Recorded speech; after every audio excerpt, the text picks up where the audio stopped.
इस वीडियो में हम बात करेंगे रेंट अग्रीमेंट की। देखिए, रेंट अग्रीमेंट जो होता है मकान मालिक और किराएदार के बीच में होता है, तो ये ज़रूरी है या नहीं ज़रूरी है, इसका फ़ायदा है या नहीं है, वही डिस्कस करेंगे बिल्कुल सिंपल तरीके से। देखिए, किरायानामा भी बोल सकते हैं आप, रेंट अग्रीमेंट भी बोल सकते हैं। इसका देखिए कानूनन तो ये ज़रूरी नहीं है, बट अगर फ्यूचर में दोनों में विवाद आता है, दोनों पार्टीज़ में, किराएदार में और मकान मालिक में, तो अगर आपने किरायानामा लिखवाया हुआ है, रेंट एग्रीमेंट लिखवाया हुआ है, तो ये फ्यूचर में अगर विवाद आता है तो आपके लिए फ़ायदेमंद होगा।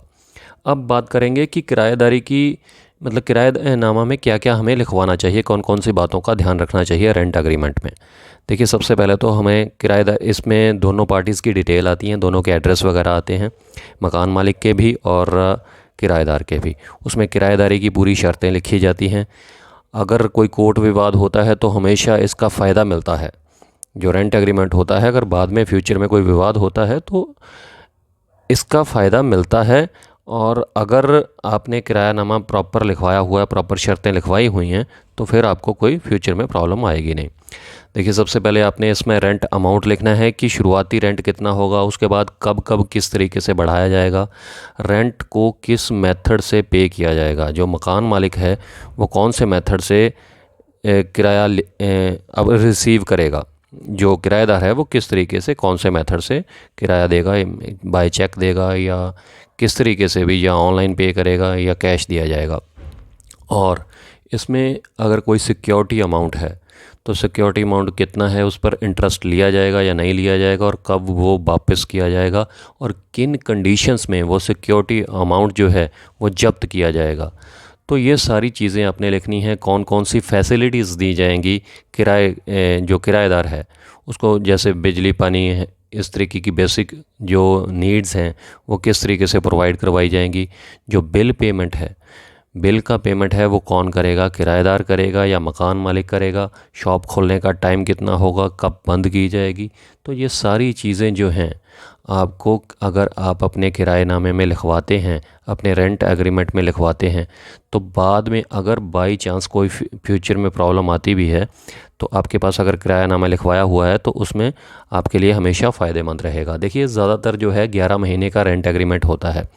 तो ये 11 महीने का क्यों करवाते हैं, क्योंकि 11 महीने से ज़्यादा, अगर जैसे 12 महीने या 12 महीने से ज़्यादा का अगर रेंट एग्रीमेंट आप करवाएंगे तो फिर आपको सब रजिस्ट्रार के ऑफिस में जाकर इसको रजिस्टर्ड करवाना पड़ता है। जिस तरीके से एक सेल डीड होती है, रजिस्ट्री होती है, तो उसमें खर्चा भी आता है।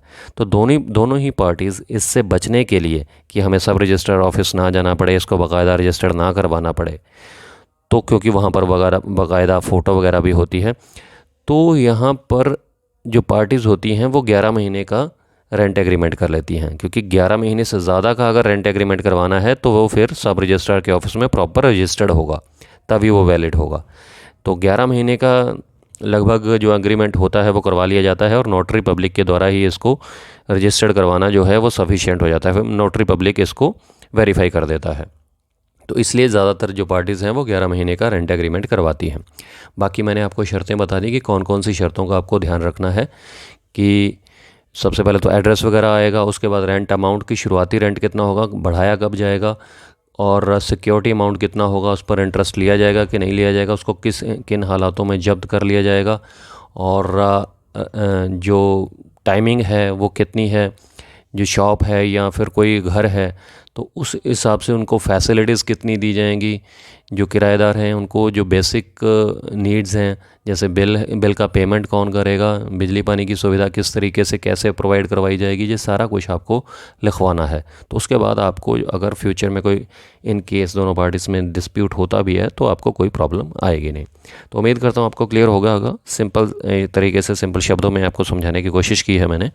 अगर फिर भी कुछ पूछना चाहते हैं तो कमेंट बॉक्स में कमेंट कर सकते हैं। नेक्स्ट वीडियो में ऐसे ही बात करेंगे किसी और जुडिशियल पॉइंट के ऊपर, बिल्कुल सिंपल तरीके से।